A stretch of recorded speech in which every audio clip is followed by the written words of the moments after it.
And it'll be interesting to see how it changes over the coming years too, right? Or even months, because I think there'll be a lot of insights from people who wouldn't normally work from home in how they work most effectively too, because up until now, it's been mostly kind of employee driven or voluntary. People who want to work remotely are. So it'll be interesting to see how to manage an entire workforce remotely. Well, and I think it'll be really interesting too, when we're through this crisis, if organizations are sitting down and saying, doing the postmortem, how did this work? Who was effective in working in this kind of context? And who was effective in leading in this kind of context? So if organizations start opening the doors and being more receptive to having people work remotely, I'm really hoping that they're asking the right questions as to what did we observe? What did we do well? What did we not do well? Yeah. And for individuals themselves to be able to say, I never thought that I would be open or interested in working remote. But boy, this has been amazing. I spoke with one colleague yesterday and she says, I am loving this. Yeah. And, when you talk about stress management, she was saying, I can take 5 minutes and go and stand outside, or I can go and pull a few weeds. Yeah. And just that kind of stress management that people who are conscientious are able to build into their lives to manage working from home, where they didn't necessarily have that freedom whenever they're working in the office. Yeah. So that's one of the things that I'm really interested in seeing is how we manage, how we transition back to whatever we're transitioning back to. Yeah. And knowing these things, so we've got the research, and then to have more stories that back that up and say, yeah, it worked for me, no, it didn't work for me, and then continuing to tie those two things together. Yeah, and I really hope organizations are taking notes right now and last week and today, because sometimes it's more challenging than you would expect to reflect on stuff 6 months or a year ago. Because everything goes by so quickly. So there's a lot of lessons to be learned now, but hopefully people are taking note of that now and considering what the long-term planning is. Maybe what you go back to as normal, but what is working really well right now, or what you can take from it, and who is working well and why. Mm-hmm.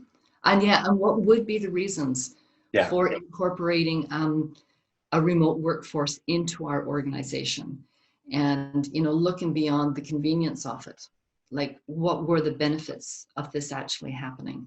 Mm-hmm. And there are so many ways that the organizations could benefit from it, but also realizing that they still need to take a few steps back, and communication policies, let's get them in place. Yeah. How do we support people properly when they're working from home? So they've done the experiment, so to speak. Yeah. Now they're reevaluating everything and then getting things in place. So it's a little bit backwards from the way it normally would be done.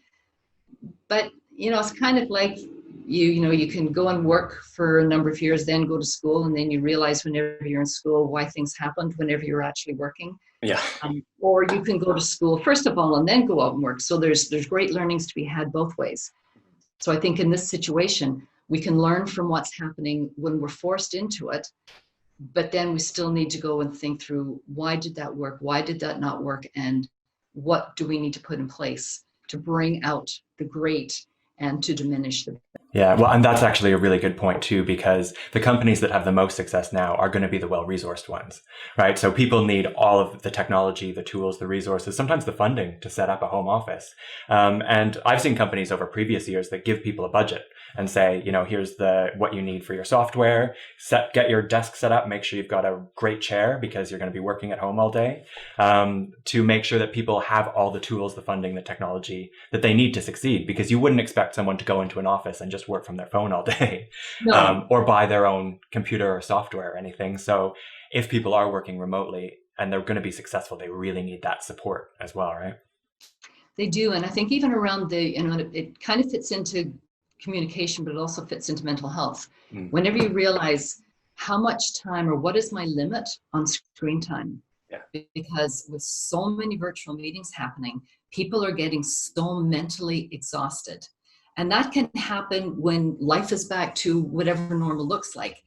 For people and for organizations to know, what should we expect as far as how many meetings we would have, How long do we expect people to be actually sitting in front of that screen?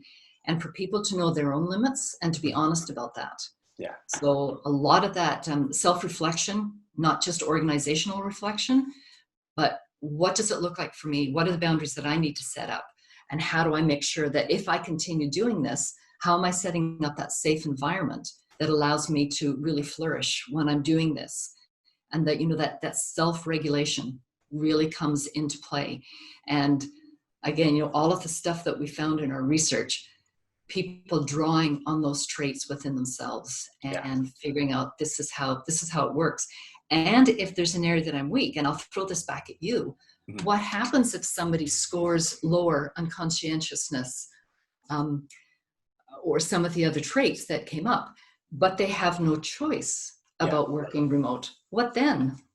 Well, exactly. That's the same question. I mean, we get that in traditional workplaces. If someone scores really low on conscientiousness, they're still really smart. They're still highly motivated. They have a lot of experience. So they're good at their job. They just need some sort of external motivation. So in an office, it might be their colleagues or their boss, giving them some nudges or encouraging them, asking them about progress. That same stuff translates perfectly into a digital world. You need to make sure, that's basically about performance management, right? Like they need to know what their targets are, what their goals are, what success looks like, what the timelines are to meet those objectives. And they need the appropriate resources and support to make sure that they can get their job done. Whereas someone with really high conscientiousness, you might be able to just, send off and they'll get it done on their own or figure out their own schedule. Whereas someone with low conscientiousness needs a lot more kind of sometimes externally imposed structure. Yeah. So I think the beauty too of what you're saying is the manager would be able to know that. But when people do proper assessments, like assessments that are psychometric and they are properly debriefed, it means that myself as an individual, I can then go to my manager and say, this is what I need from you in order to help me be successful in this job. So please, twice a day, send me a Slack message and ask me how it's going. Or, ask me to give you what are my plans, what's my to-do list. And so giving other people permission to check up on you so that you can grow in those areas. And, like you're saying, the external things. So I think self-awareness when you're working remote is so important. So the more we can learn about ourselves, the more we can reach out and say, this is what I need from people. This is what I need from environment in order to help me be successful.